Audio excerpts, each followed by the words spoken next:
Hello दोस्तों, स्वागत है आप सभी का लर्न ज्योग्राफी के चैनल पे। दोस्तों, हम लोग एनसीईआरटी के तहत भूगोल विषय का मानचित्र के बारे में अध्ययन करने वाले हैं।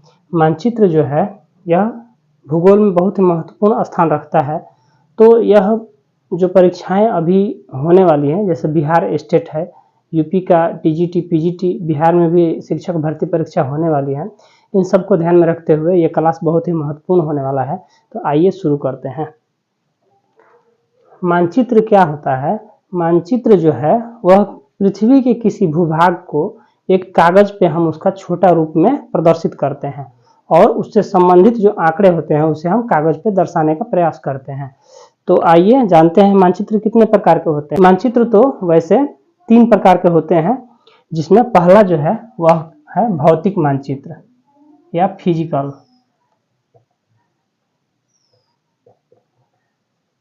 फिजिकल यानी कि भौतिक मानचित्र। फिर हम बात करें तो पॉलिटिकल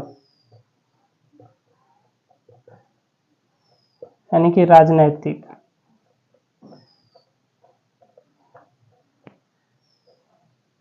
उसके बाद हम बात करें तो एक होता है थीमेटिक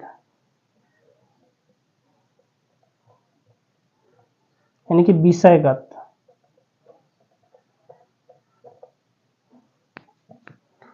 अब इनके बारे में थोड़ा जान लेते हैं, ये क्या है। फिजिकल मानचित्र जो होते हैं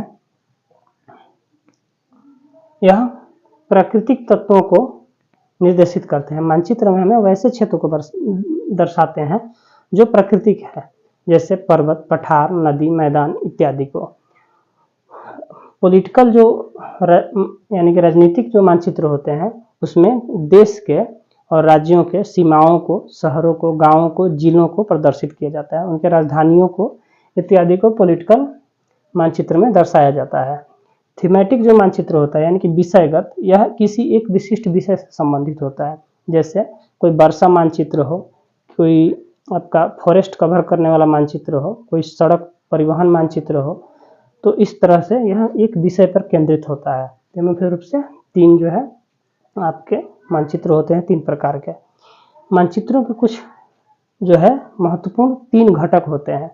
महत्वपूर्ण 3 घटक कौन है? एक है आपकी दिशा,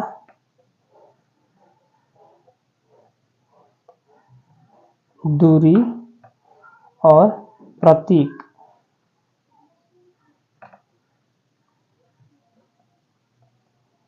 मानचित्र के मुख्यतः 3 घटक हैं।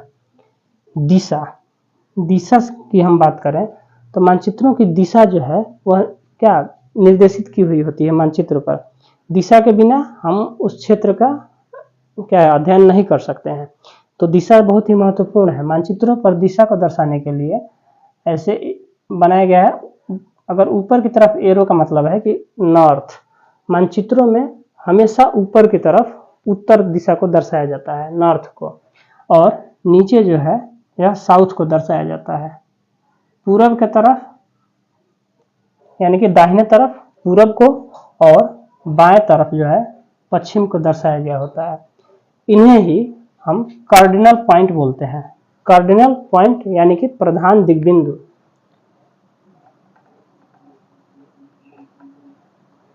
कार्डिनल पॉइंट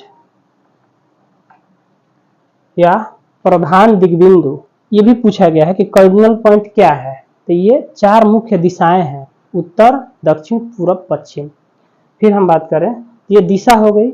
इसके बीच की भी दिशाएं होती हैं 4। जैसे इसके बीच में नॉर्थ और ईस्ट के बीच में कौन है? North east. साउथ और ईस्ट के बीच में साउथ ईस्ट। साउथ और वेस्ट के बीच में साउथ वेस्ट। और नॉर्थ और वेस्ट के बीच में नॉर्थ वेस्ट। यानी कि उत्तर पूर्व, दक्षिण पूर्व, दक्षिण पश्चिम और उत्तर पश्चिम, यह 4 जो है बीच की दिशाएं हैं। फिर हम बात करें दूरी की। दूरी क्या होती है? मानचित्रों पर दूरी को दर्शाने के लिए हुए एक निश्चित मापक होता है, और वो मापक क्या होता है? यानी कि स्केल। जैसे मानचित्र पे अगर लिखा हुआ है 1 सेंटीमीटर बराबर 1 किलोमीटर, तो इसका मतलब है कि मानचित्र पर 1 सेंटीमीटर पृथ्वी पर 1 किलोमीटर को दर्शाता है। ये पृथ्वी की वास्तविक दूरी है 1 किलोमीटर, जिसे मानचित्र पर 1 सेंटीमीटर क्षेत्र में दर्शाया गया है। तो इस बीच में पृथ्वी पर 1 किलोमीटर का क्षेत्र तो बहुत बड़ा हुआ, और मानचित्र पर एक कागज पर उसे 1 सेंटीमीटर क्षेत्र में दर्शाना है। तो अगर इस 1 किलोमीटर के एरिया में अगर कोई सड़क हुआ या रेल की पटरियां हुई, कोई बगीचा हुआ या कुआं हुआ, तो इन चीजों को दर्शाने के लिए क्या हम इस 1 सेंटीमीटर में दर्शा सकते हैं? नहीं, इनके लिए कुछ प्रतीक होते हैं।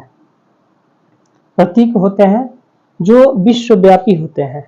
वह प्रतीक जिन्हें रूढ़ चिन्ह कहा जाता है, रूढ़ प्रतीक कहा जाता है, ये विश्व मान्यता प्राप्त होते हैं और वो मानचित्रों की एक भाषा को व्यक्त करते हैं।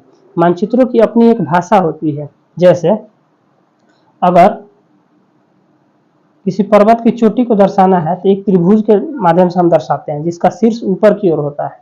वहीं अगर हम समुद्र में गहराई को दर्शाते हैं तो एक त्रिभुज बनता है जिसका शीर्ष नीचे की ओर होता है, इस तरह से।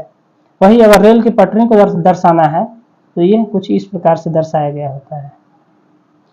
तो ये क्या है? यह एक रूढ़ चिन्ह प्रतीक है जो कि मानचित्रों की एक भाषा को व्यक्त करता है।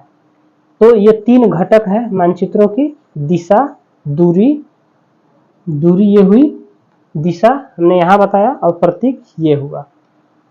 तो यह है मानचित्रों से संबंधित। एक होता है खाका।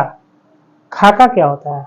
अगर हम किसी पार्टिकुलर एरिया को कागज पर अगर हम स्केच के माध्यम से कुछ बनाते हैं, जैसे कोई हाथी, घोड़ा या फिर कोई राज्य का स्केच हमने बनाया या भारत का मानचित्र ऐसे हमने खींच दिया, तो वह एक स्केच है जिसे हम क्या खाका कहते हैं। तो मानचित्रों से संबंधित यही मुख्य कुछ बातें थी जिनको हमें जानना चाहिए था। तो ये परीक्षा की दृष्टि से बहुत ही महत्वपूर्ण था, हमने आपके साथ शेयर किया। तो मिलते हैं अगले वीडियो में।